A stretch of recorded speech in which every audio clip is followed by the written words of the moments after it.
Hey crew, stick around and let me show you my newest upgrade for my Arrma Kraton 6S. I've been having some diff troubles, so I'm hoping that this is the remedy. It's the Treal aluminum bulkhead. I've only having trouble with my rear, not the front diff, but just having a peek at this thing, and the construction of it looks really, really good. So here's the model number. If you're thinking about grabbing one yourself, like I did, I bought this off Amazon. This is what it comes with. It does come with an oversized bearing, much like Hot Racing or other competitive brands that make these aftermarket bulkheads. This thing looks really good. So what I'm gonna do today, I'm gonna take my diff, my rear diff, I'm gonna throw it inside this thing, see what needs to get shimmed, and then I'm gonna install my input gear as well. Here's a comparison. Yeah, a little larger of a bearing. Once again, I think GPM, Hot Racing, whatever the case, all have larger bearings. So I thought I wouldn't bore you with the actual disassembly and reassembly, getting out of the car. There's many videos that show that. But get really right to the meat and potatoes here. How the fitment is and the makeup of this thing, the construction. So everything, the bearings went in really nice. I'm just throwing my diff in there. I'm starting with a new input gear and I'm starting with a new crown gear. You can see here how we do have a large gap still. So these two shims on the table are the two that I removed previously from my composite bulkhead. So I'm going to start with one, see how that goes, see how that fits, and move on from there. I'm looking to have a really tight setup because the weather in Ontario, Canada is finally shaping up for spring, and I am jonesing to go bashing. Not gonna lie, I've become a fair weather basher. I'm tired of the cold temps. Okay, so one shim is in there. Hopefully I can show this to you well enough that there's still a gap. I'm going to move on to a second shim. A little tip that a lot of people I see do is put a little dab of grease or some kind of silica or diff fluid on those shims so they kind of stay put and actually stick to the bearing. I think that's a great idea. I just had my gloves on already and I didn't go that route. So there's two. I will attempt to show you here what that gap looks like still. Still a bit of movement. I think still a room for some improvement. Yeah, let's stuff another in there. Yep, still wiggling around a little bit. I do have some on hand. So this is a third. This is actually one more than I had in my previous setup with the composite bulkhead. So I don't know. Is it worse? Is it better? As long as it works, it's all I care, to be honest. Okay, so let's put that in the new Treal bulkhead and see how that goes.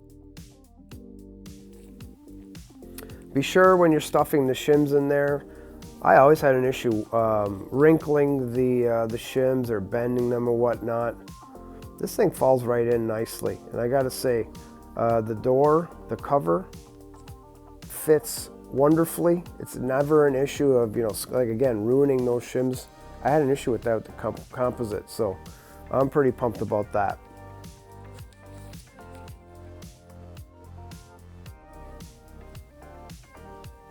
Yeah, this is fitting so mint. Very content with the fit to this point, but really, in my mind, until the input gear is in and the cover is on, that really just tells, the whole assembly how it works together. So I thought that was really great. The price was right for this Treal bulkhead because the Hot Racing, if you're unaware, most people know, once you buy it, you have to buy that cover separately. So I don't know, I frowned upon it. I wanted to try something a little different. Yeah, so like no play, I am happy there. And now I got the input in, and the input gear too, if you're unaware, needs to be shimmed as well. So, but I did have an issue. You can see I'm pulling on the input here and the bearing is moving with it. Not gonna lie, I was puzzled for quite some time. I took all the components out, put them back in the composite bulkhead, and it didn't happen. So I just didn't really understand, but over a while, I was thinking about it. This is what I come up with. Grab the channel locks, the dogs, and I just give it this ginger little squeeze. I think maybe just a miss on machining tolerance. I really don't know. If this has happened to you guys, I'm curious. I'd like to, comment below. Fill me in on what's going on here. But at this point, it feels great. It's no longer budging at all. And I'm liking how that's feeling very much. So now we'll put the diff back in. 3 shims, remember. And we'll see how this goes. For anybody that's been watching the videos, I don't know if you noticed, but the Lego is gone. I got a new table. I kind of got a new little RC setup. Missing the Lego myself, but hopefully we can adjust. I need some better lighting. All right, I'm going to put the door on now. And look at that. Like a glove. Fits absolutely mint. Now you can hear the pinion and the spur a little bit. Mind you, I don't have grease in there yet, right? So I was rummaging through the garage and I forgot that I actually had this feeler gauge. So this is a good way to actually determine whether that pinion gear is hitting the diff cup. You don't want it rubbing. Here's 10 thou. I try a couple of these out. So 10 thou feeler gauge. Oh yeah, hot dog down the hallway, no problem. So hard to read, but this is 12 thou. Still not an issue. Legible? Perhaps. And then I try one more time, 13 thou. A touch of resistance there, but I don't know, I'm going to leave it there. If I don't have to shim that input gear, yeah, it just snugly fits in there. I think that's going to be great because I can barely feel any lash whatsoever. As you can see, it's sea hair, really.